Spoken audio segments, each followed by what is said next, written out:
You are listening to Beyond the Wheel, a podcast about the people and ideas that drive the RV community forward.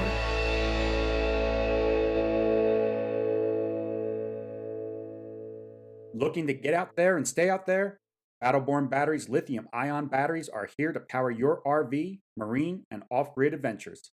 Designed as an easy drop-in replacement for traditional lead-acid batteries, these reliable solutions have 2 to 3 times the power, charge 5 times faster, are a fifth of the weight, and last 10 times longer. Offered in a variety of models in unique sizes and shapes, ranging from 50 amp hour to a robust 270 amp hour. And backed by a 10-year warranty. Battleborn batteries are built to fit your needs and power your experiences. On the road, on the water, and off the grid, reliable power is here. Check them out at battlebornbatteries.com. Hey everyone, welcome back to Beyond the Wheel. Today's episode is a very special one. We've hit a huge milestone of 200 episodes. Over the years, we've had so many incredible conversations, inspiring stories, and memorable moments. To celebrate, Kenny and I are taking a walk down memory lane. We're each going to share our top 5 highlights from the past 200 episodes. These are the moments that stuck with us, made us laugh, and even taught us something new. We hope you enjoy reliving these highlights as much as we did. Let's dive in. Hey, Sean, I want to first congratulate you on that awesome intro. We were just talking right before we started, and Sean and I do not know what our favorite highlights are from each other. We didn't share this beforehand. And right before we pushed record, I said to Sean, I wrote an intro if you want me to do the intro. And Sean said, well, I wrote an intro too.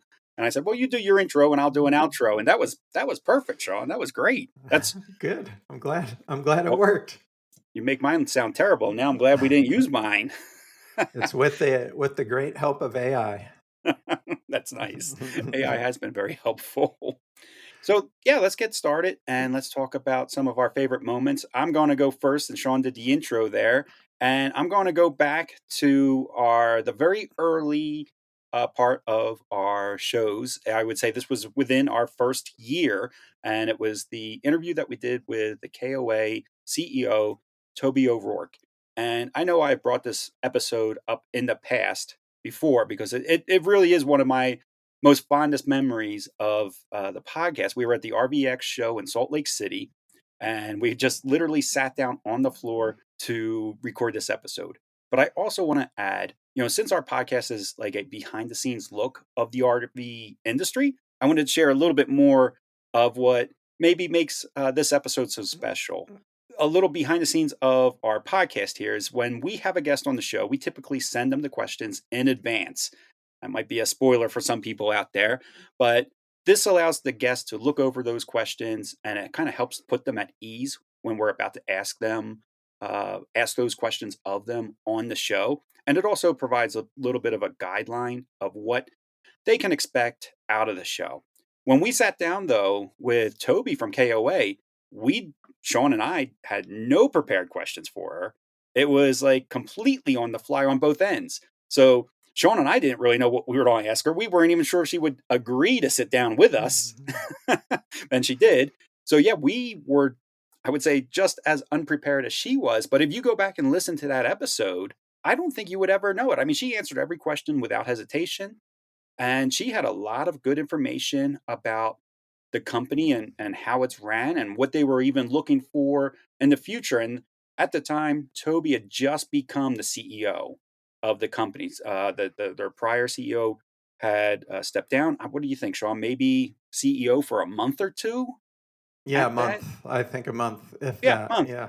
Yeah, I definitely recommend anybody, if you just Google, Beyond the Wheel podcast, KOA CEO. Maybe I'll put the link right into the show notes. Just check out the show note and check on that episode.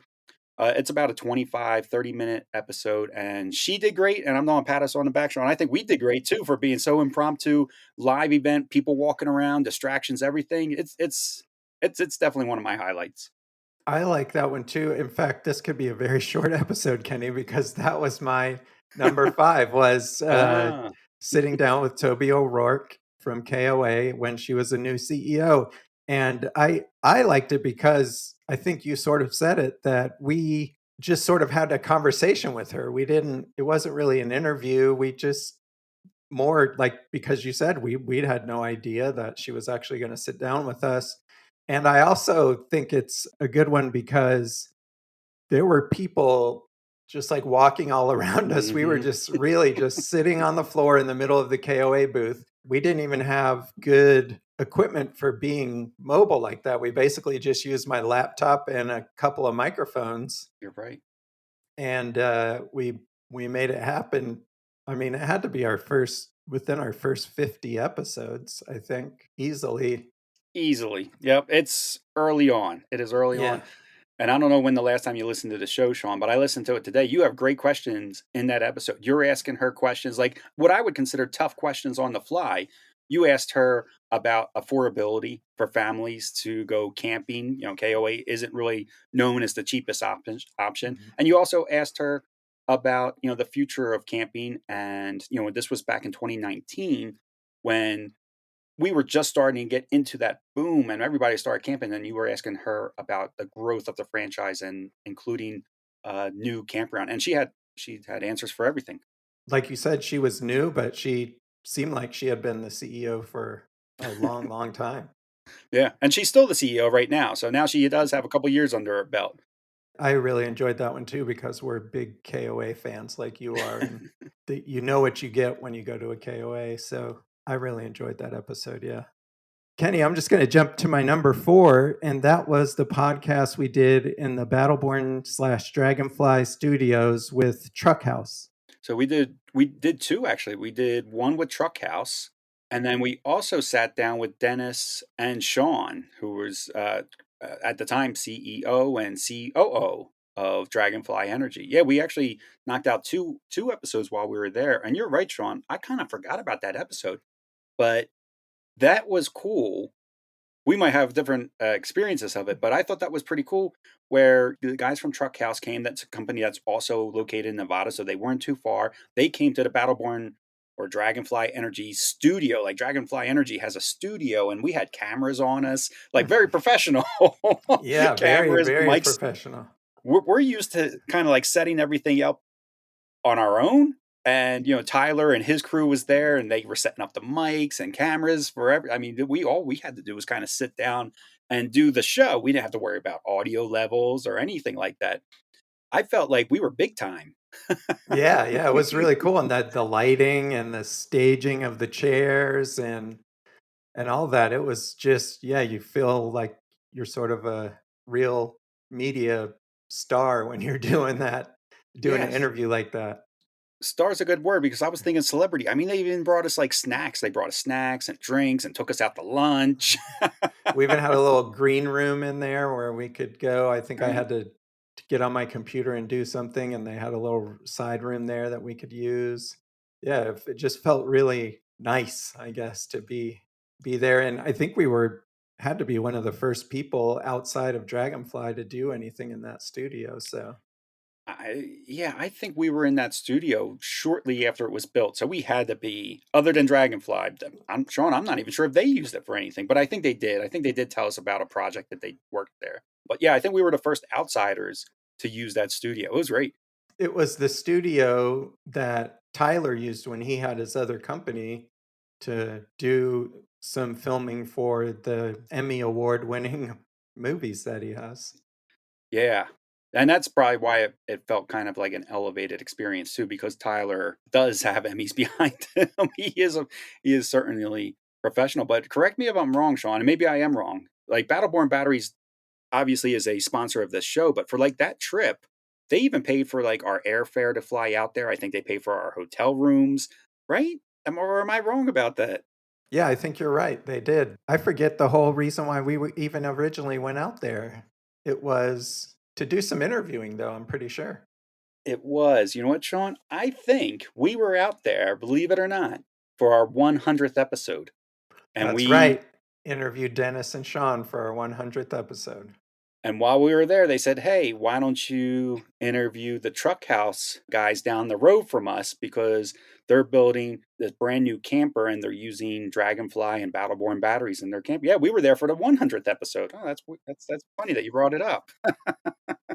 Sometimes I have a good memory, Sean, but most of the time I do not. So don't expect that kind of what do they call that? See, now my memory's failing me when you can like recall. Don't expect that type of recall all the time.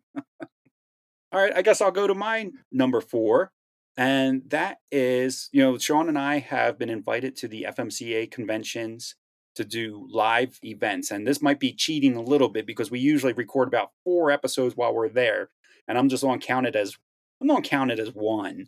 But I will say that my favorite FMCA event that we did was the second one, and that was in Perry, Georgia. We've also been to the Tucson location.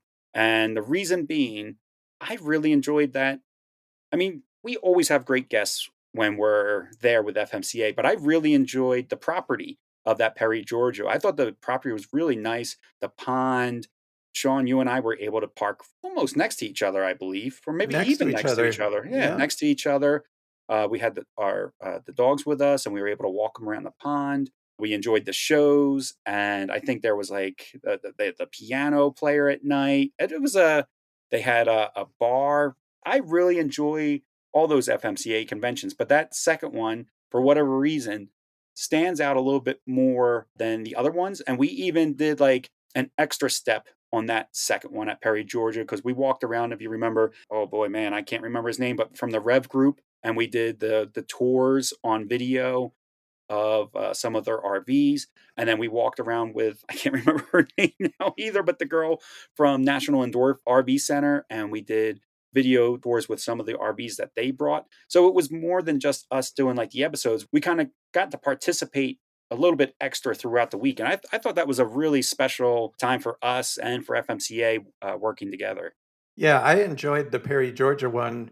But actually, on my list, my number 2 was our first FMCA show because that was like a big turning point for us. I feel like we started getting more listeners after we did that first event there in Tucson, Arizona. I agree with that. I think that kind of really helped boost us. I mean, I think when a big company like that, FMCA, recognized us and reached out to us and said, "Hey, we'd like to have you guys come to our event and put on a live show." I'm not sure if we mentioned that before, but yeah, those all those FMCA, every one of those are live. Differently than the Toby one because we were more prepared for the ones at the FMCA show, but still live nonetheless with people walking around, lots of distractions live on Facebook. So trying to broadcast it, it wasn't just that we were recording live, but we were broadcasting live. So it was, yeah, that first one, I remember us getting set up early every morning just to make sure, all right, is this going to work? Is that going to work? Is the broadcasting going to work? It was a lot of variables, I believe. Yeah, and I thought it really did force us to grow more in our capabilities as a podcast. So I think it was chilly there, and I remember like we were placed in a not so good spot Yeah. on the grounds, but it really did. I feel like it was my number 2 actually because it boosted us as far as the podcast goes, and I kind of forgot that we weren't in the most ideal spot. It was close to that door that kept on the door slamming. slamming. But Perry, Georgia, they built us like a little tiny platform or a stage, I guess you could say. We were in a primo spot for the Perry, Georgia one. Yeah, for the Perry one. FMCA definitely helped us grow, boost our audience, and I think got us to step out of our comfort zone a little bit too with doing like a live broadcast type of thing. So we're very used to even this episode today. It's just you and I, but it's being pre-recorded. If we mess up, we can change the editing and you guys will never know. I'm going to go to my number 3, Kenny, and that was with the podcast from the RV Super Show in Tampa with Dragonfly Energy. And I think we had Wade on there from Dragonfly Yep. and some folks from Keystone to announce their partnership that they were doing, putting Dragonfly batteries in the Keystone RVs. And so we did it from inside of a fifth wheel inside the Tampa Super Show, and it was a lot of fun just sitting in there. We were sitting on the couches inside this front living room fifth wheel and just had a nice conversation. And the only downside was you weren't able to make it to that show. but it was a good time. I remember listening to that show and being kind of jealous in the sense that I was like, man, Sean does a better job when I'm not around. I was like, this episode's really good to listen to. And maybe it's just different because typically, when we re listen to our episodes, we always hear things that we didn't maybe always pick up with the first time around while we're doing the interview. And then we hear something later on, be like, man, I don't even remember that answer to that response because a lot of times we're thinking about the next question or something like that. But that was all new to me. I would say that that was one of my favorite episodes to listen to because I had nothing to do with it. I don't typically like listening to my own voice anyway, and I thought it was great just to listen to you and Wade and the Keystone guys. I thought that was a great episode. It's probably one of my favorite episodes, but I didn't add it on my list because I was not involved. Yeah, it was quite nerve-wracking trying to get everything by myself because every other time it's been with you and we kind of tag team things, and I remember being really nervous, but it worked out, and it ended up being a lot of fun. And I just thought it was cool. We were sitting inside of an RV at the Super Show, and they had to, someone standing outside the door so nobody would come in and disturb us trying to look inside and do a tour. And Sean's being very generous there. When we do our live events and stuff like that, it is mostly Sean setting up everything, the mics, the broadcasting. I kind of just chat with the guests before they sit down while Sean's setting us up. I would say generally I don't have a lot to do behind the scenes. Sean is the one that actually gets the episode onto all the different platforms. So if you're listening on Apple Podcast or from our website, that's all Sean gets that out into the world.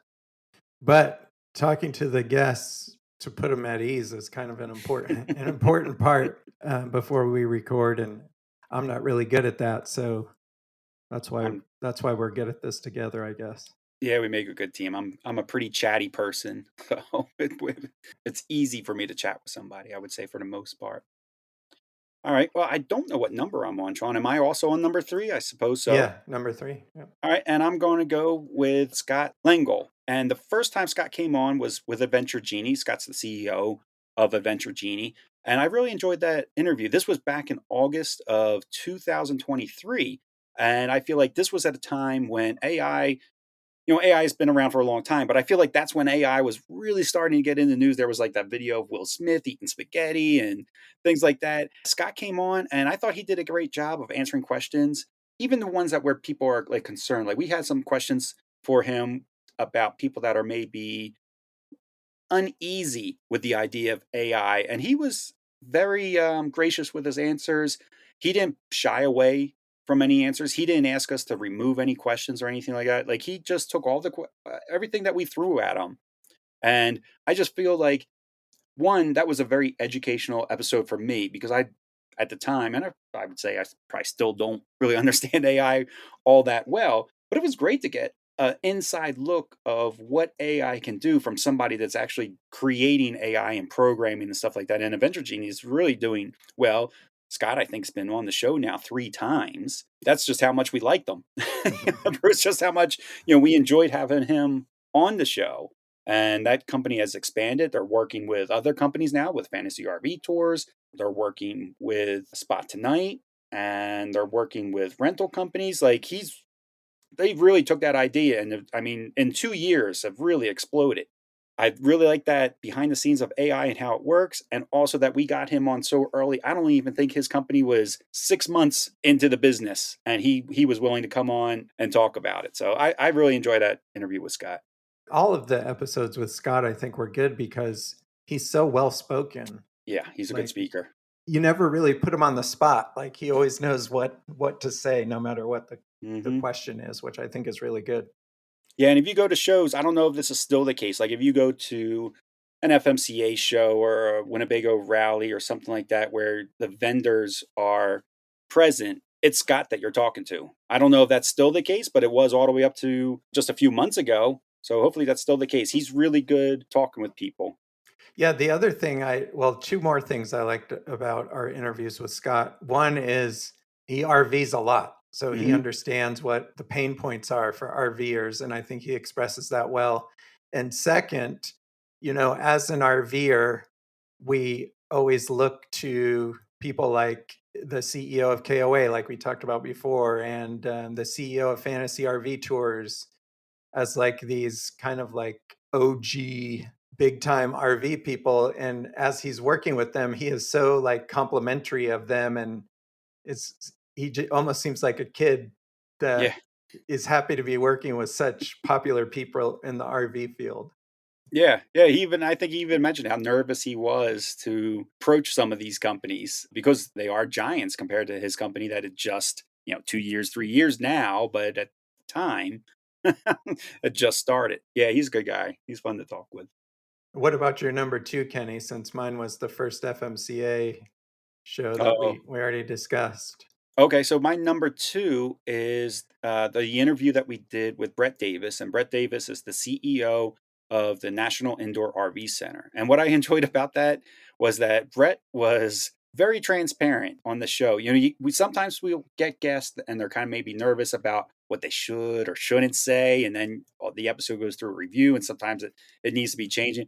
Brett was like he just didn't care. He's like laid it all online. I mean, at one point, he even called like the sales side of the business like a necessary evil. And he's like, this is probably going to get me in trouble for saying that. Somebody's going to be upset. But I mean, that's just how laid back and open he was. I thought he surprised me actually with just how laid back he kind of was and how he would answer the questions. And again, that's a huge company, pretty busy guy. I think it was great that he came on the show, took the time to answer our questions and kind of share his mindset of building that company. It's more than just the indoor RV center. It's more than just storage, it's sales, it's service. They do so much. And he kind of really broke down how that company operates and what he likes about the company. It's his own company. He chatted about what he liked about the company and what he didn't like about the company. And I wasn't expecting him to share anything that he didn't like about the company. Yeah, not that all of our guests aren't honest, but I think Mhm. he was probably the most honest in expressing his feelings I think out so. of any guest we've ever had on.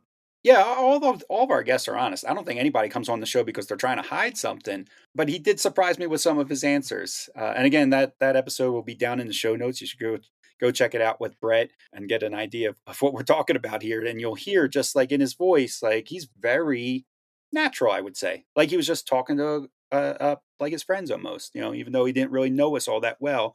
I don't think we ever met Brett before that, and I think we maybe have only met him once since then. You met him. I know. I don't think I ever met him. You weren't there? Okay, No. yeah. Yeah, good guy, good person for the, RV industry for sure. He's somebody that cares about RVers, which is something that you wanna look for when you're you're dealing with these companies. Yeah, and in fact, we had just mentioned him our last episode about how he was letting people from the fires stay at their spots in Phoenix and Las Vegas for free. Yeah. Yeah, that's right. Tron, I forgot about that actually. I don't know how I Yeah. forgot about that, but yeah. Yeah, that's a good example of what we're saying here when we say, he's a good person for the RV industry. Well, I guess I'll go to my number one, Kenny. My number one was our very first episode with Devin Wilson from RV SnapPad. I think we were both very nervous and unsure of how everything would work out. And I think he was nervous as well. We ended up having a very good conversation, and it seems like we sort of developed a relationship with that company based on our very first episode, and how well it actually turned out despite it being our very first episode.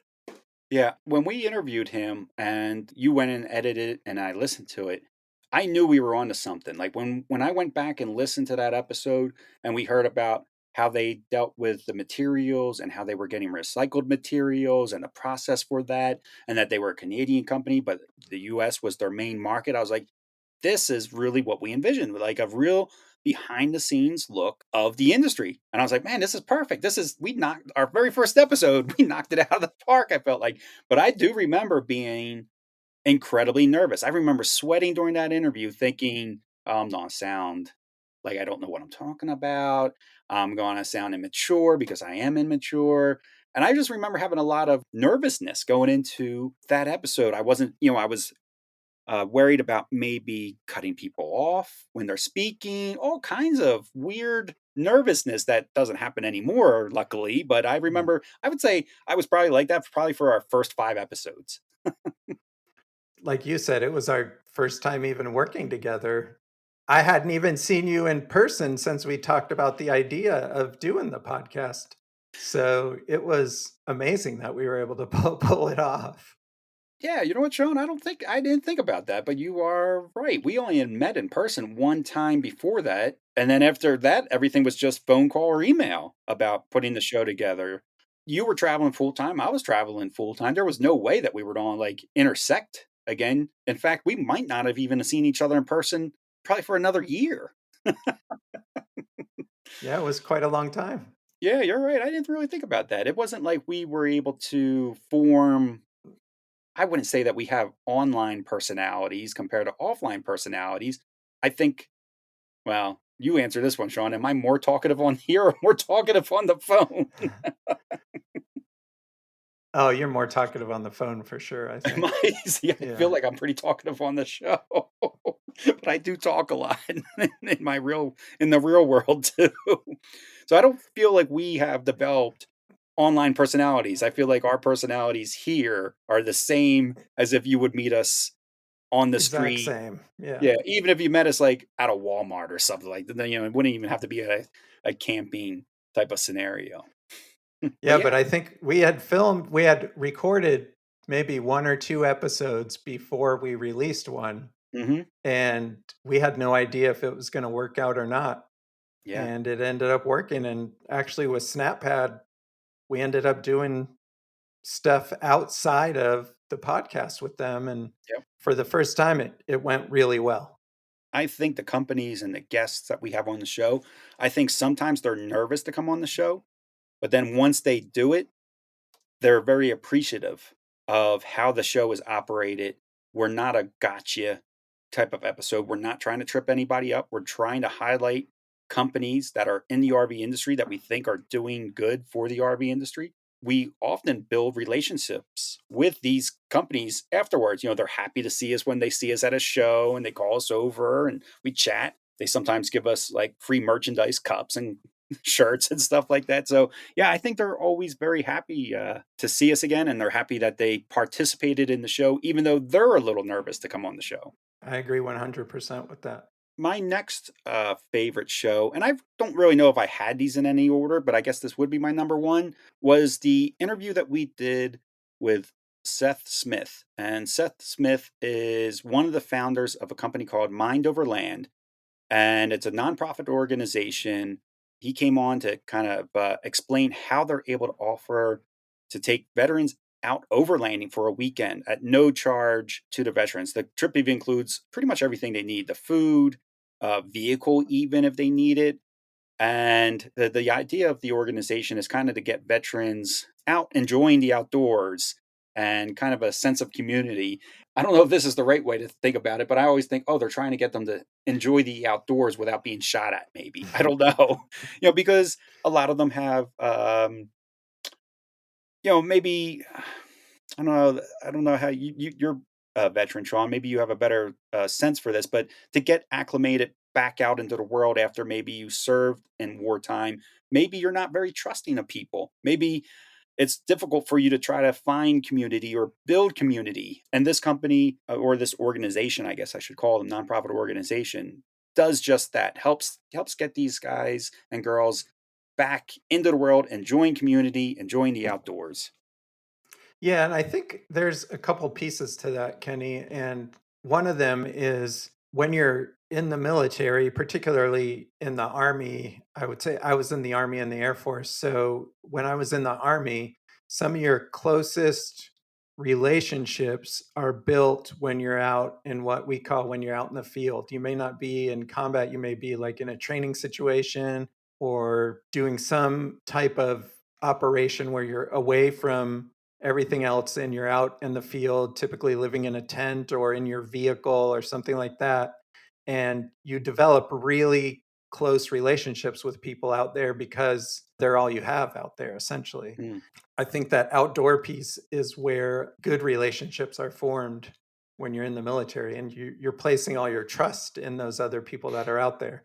And so I think by doing the overlanding, it sort of mimics that in a way, where you're out away from everybody else and you just have this group of like-minded people that you can form relationships with.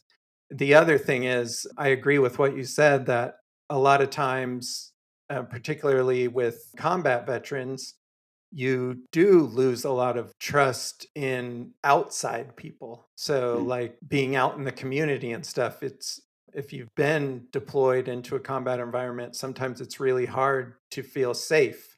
And so, being able to get out again with like minded people and talk about that kind of stuff, talk about war stories, things like that, I think is very helpful. So it's really great what they're doing at Mind Over Land, and I think it's necessary for some people to get over some of those challenges they have after leaving the military or even after coming home from a long deployment. Even then, it Mhm. would be good to be able to do that.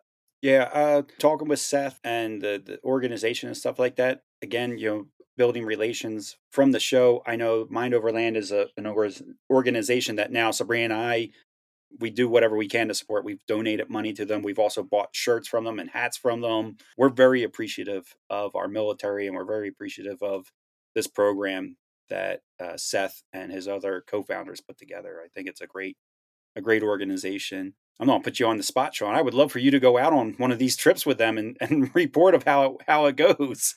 They're pretty close to me. They're North Carolina, I think, is I think so. where they're based out of. Yeah, I should do that. It would be a lot of fun, I think. And if you listen to the episode, I think he gives really good insight into that whole military transition kind of thing. It was a good episode. Yeah, and that's another company that we got on early on, I think. They were mainly East Coast. They're now starting to grow a little bit and do West Coast events. I know that they were at least sending out scouts the last time I talked to them, but I think they now actually have events on the West Coast as well. So if you're listening and you're a veteran, go check out Mind Over Land. That link will also be down here in the show notes, and see if maybe there's an event going on near you that you can join up. Like I said, they'll even provide the vehicle. Now you won't get the vehicle and drive it per se, but you'll at least be a passenger in the vehicle, but your food's on be taken care of, everything that you need for that 3 or 4 day weekend. But listen to the episode first, see if it's something that you think that maybe you would be interested in. I know when I'm out four-wheeling in my Jeep, I run into a lot of veterans, and they are always on their own. It's very rare for me to run into a group of veterans together off-roading. They're always by themselves. They're always friendly though. I've chatted with several of them. They're always friendly, but for whatever reason, they always seem to be out on the trails by themselves. I mean, I'm out on my trail by myself too, and I'm not a veteran, but usually most people are with a group. There's usually at least two people together, and veterans, to me, I feel like are always by themselves. That's true in general, I think, Kenny, at least from my perspective. Like, I usually go out and do things by myself too. But it's just because well, I don't want to get into all that, but like, I'm not a big fan of people in general. So it's, but I think it's all related. Yeah. One thing I took away from our 200 episodes, though, Kenny, is if you're curious about a company, or let's say you're walking through an RV show and you're curious about a company, just go up and start asking them questions. And Mhm. most of the time, they're going to be friendly and talk to you, even if it's not in a booth, even if they're out like at an RV or something. If you're curious, go out and talk to them, and not just the business side of RVing, but RVers in general are typically willing to have a conversation and answer your questions. Yeah, I totally agree with that. And I know the shows, maybe you're hesitant to go up to them because you know that they're there to sell you something. But for the most part, they're just really there for information. Like, Yeah, yeah, they want to make the sale, but almost every one of them wants you to be well informed on what they're doing. And then you make the decision. If you want to buy the product, I would suggest buying it there because usually there's a stroke price. But I don't feel like any of them are really pushy for the most part. I would say everybody that we've ever talked to has not been pushy because I think they know that they have a good product, and you're either going to need that service or need that product or you don't. And that's just, the way it is. But I think for the most part, they're really just there for information, and they do want to just chat. They are curious about your travels and what your RV is like, and what do you like about the RV. Yeah, I definitely agree with that. Go to shows, talk with these companies. I think the shows are very educational for multiple reasons. One, because you get to talk to often the owner of these companies, but two, they're seminars. So you can, if you're kind of new to RVing, or maybe you're even RVing for a long time, but there's a topic that maybe is new to you.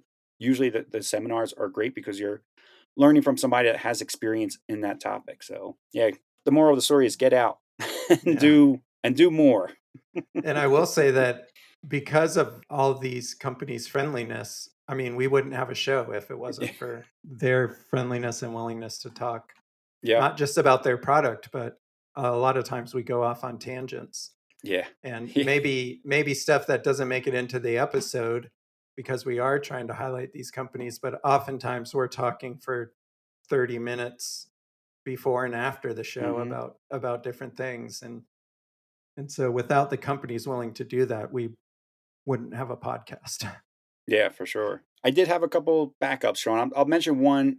I'll just mention one. I think I do have a few, but I would say any of our driver's editions could easily be added to the list. I'm going to be a little conceited here and say that I don't think we've ever made a bad driver's edition episode. I know every time we make one, Sean does the editing, he sends it to me, and I listen to it. They're typically my most enjoyable episodes to listen to. I really enjoy the way that Sean and I chat, the news that we share, the experiences that are happening in our personal lives. I think they are fun episodes. I think the driver's editions are fun episodes. Not saying that the other episodes are not fun, but I feel like without a guest, we sound a little bit more laid back.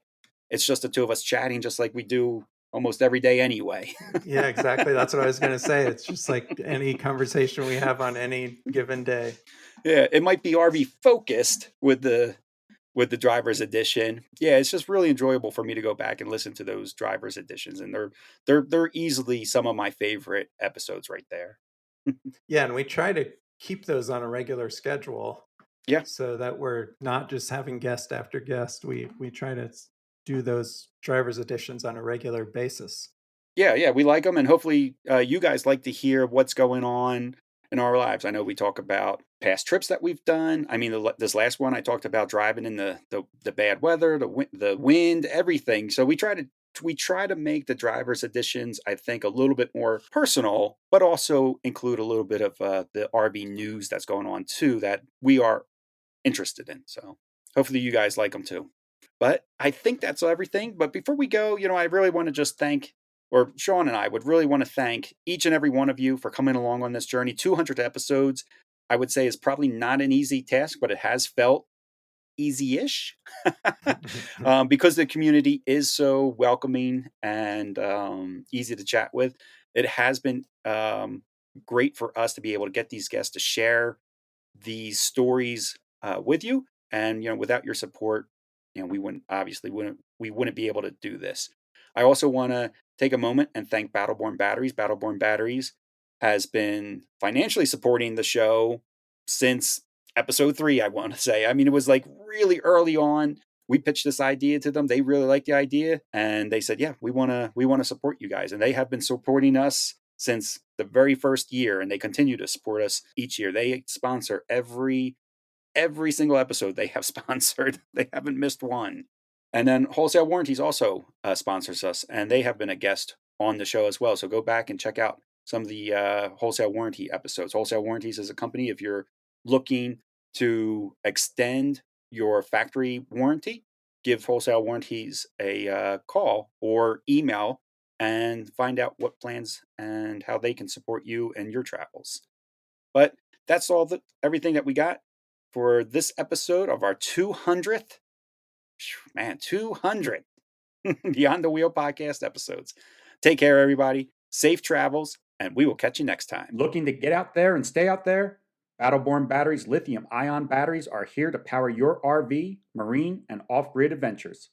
Designed as an easy drop-in replacement for traditional lead-acid batteries, these reliable solutions have 2 to 3 times the power, charge 5 times faster, are a fifth of the weight, and last 10 times longer. Offered in a variety of models in unique sizes and shapes, ranging from 50 amp hour to a robust 270 amp hour, and backed by a 10-year warranty. Battleborn batteries are built to fit your needs and power your experiences. On the road, on the water, and off the grid, reliable power is here. Check them out at battlebornbatteries.com. With the complexity of all the systems in an RV, I always say it's not if something's going to break, but a matter of when is something going to break. That is why I think an extended warranty for RVs is so important. We first interviewed wholesale warranties back in 2019 and immediately became impressed with how their policies worked, such as you can take your RV to any licensed repair shop, including mobile repairs. They also have personalized service plans, making sure you are getting the right policy for your needs. And if you think your RV is too old for a policy, you might be surprised to hear that RVs up to 20 years old can still be approved for a policy. That is more age lenient than most RV parks I've stayed at. Go to wholesalewarranties.com/beyond the wheel or click the link down below in our show notes to get your free quote today.